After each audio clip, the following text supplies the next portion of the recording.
تشہد میں دعا کی اہمیت، یہ بڑا اہم مقام ہے دعا کرنے کا، جس سے اکثر لوگ غافل ہیں، انہیں پتہ ہی نہیں کہ یہ کتنی قبولیت کا وقت ہے۔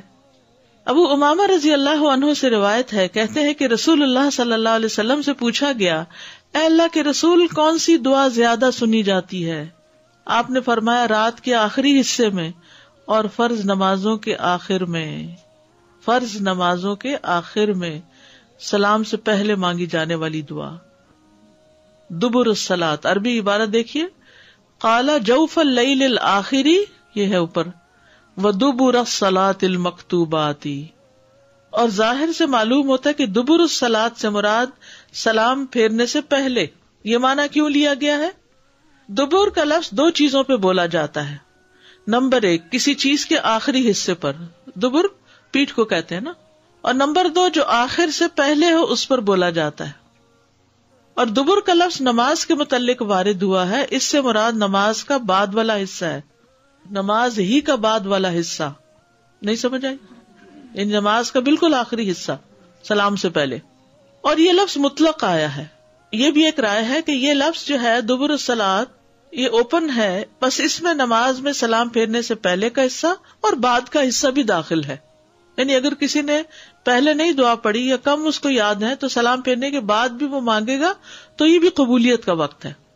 قال ابن القیم رحمہ اللہ، ابن قیم رحمہ اللہ زاد المعاد میں کہتے ہیں کہ احادیث کے الفاظ دبر الصلاۃ سے مراد سلام سے پہلے اور سلام کے بعد دونوں ہو سکتے ہیں، سلام سے پہلے بھی اور سلام کے بعد بھی۔ ابن تیمیہ سلام سے پہلے ہونے کو ترجیح دیتے تھے، ابن قیم ہی کہتے ہیں، تو میں نے ان سے اس کے بارے میں سوال کیا، استفسار کیا، اس کی وضاحت چاہی، تفسیر مانگی۔ استفسار کا کیا مطلب ہے؟ تفسیر طلب کی۔ تو انہوں نے کہا کسی بھی چیز کی دبر اسی میں شامل ہوتی ہے، کسی بھی چیز کی دبر اس میں شامل ہوتی ہے، جیسے دبر الحیوان، حیوان کی پیٹھ حیوان ہی میں شامل ہے۔ اہل علم اس بارے میں ایک اصول ذکر کرتے ہیں کہ اگر احادیث میں دبر الصلاۃ کی قید کے ساتھ آنے والے تسبیح، تحمید، تکبیر اور آیت الکرسی یا معوذات جیسے ذکر و اذکار ہوں تو اس وقت دبر الصلاۃ سے مراد نماز کے بعد کا وقت ہوگا، کیونکہ سبحان اللہ، الحمدللہ، اللہ اکبر اور آیت الکرسی وغیرہ ہم کہاں پڑھتے ہیں؟ نماز کے اندر نہیں پڑھتے بلکہ باہر پڑھتے ہیں۔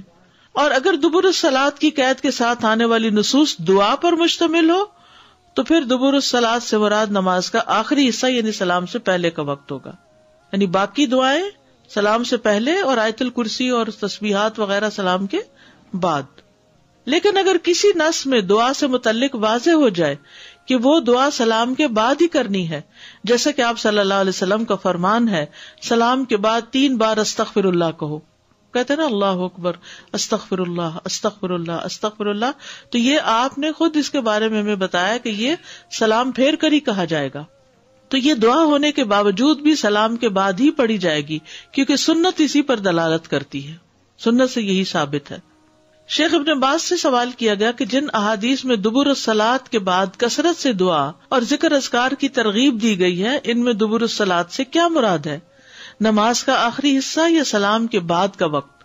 تو انہوں نے جواب دیا، احادیث میں مذکورہ دبر الصلاۃ کا لفظ سلام سے پہلے اور نماز کے آخری حصے پر بھی بولا جاتا ہے اور سلام کے فوری بعد والے وقت پر بھی بولا جاتا ہے۔ تو یہ دونوں اوقات بڑے قیمتی ہیں، کیونکہ اب انعام لینے کی باری آئی نا، ساری محنت آپ نے کر لی۔ اس بارے میں صحیح احادیث موجود ہیں، اور ان میں سے دعا کے ساتھ تعلق رکھنے والی احادیث میں دبر الصلاۃ سے اکثر طور پر نماز کا آخری حصہ مراد ہے، یعنی سلام سے پہلے کا وقت۔ شیخ ابن عثیمین کہتے ہیں کہ اس مسئلے میں غور و فکر کرنے والے کے لیے یہ بات واضح ہو جائے گی کہ دبر الصلاۃ کی قید کے ساتھ بیان کیا جانے والا اگر ذکر ہے تو وہ نماز کے بعد ہے، ٹھیک ہے، اور اگر وہ دعا ہے تو سلام سے پہلے ہے، ٹھیک ہے، سمجھ میں آ رہی ہے۔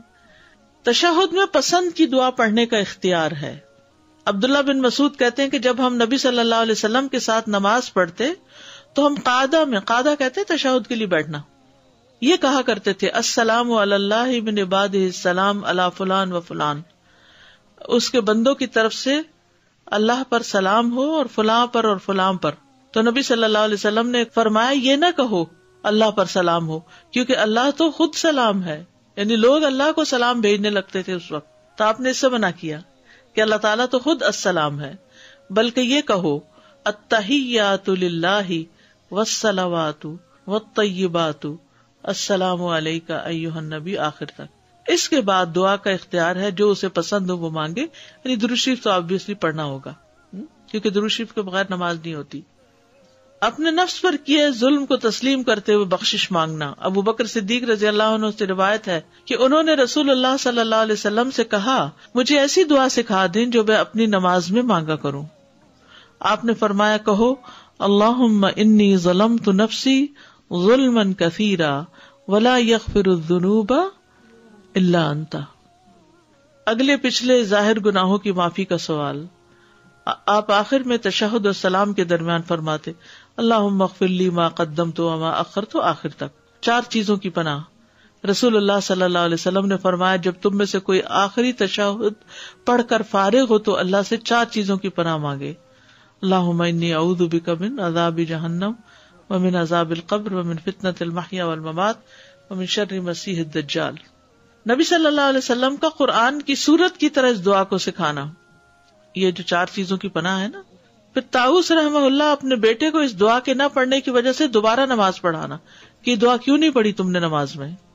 امام مسلم بن حجاج فرماتے ہیں کہ مجھے طاؤس کی یہ بات پہنچی کہ انہوں نے اپنے بیٹے سے کہا کہ اپنی نماز میں کیا تم نے یہ دعا مانگی ہے؟ اس نے جواب میں کہا نہیں، تو طاؤس نے فرمایا کہ اپنی نماز دوبارہ پڑھو، کیونکہ طاؤس نے اسے 3 یا 4 راویوں سے نقل کیا کہ اتنی تاکید ہے اس دعا کے پڑھنے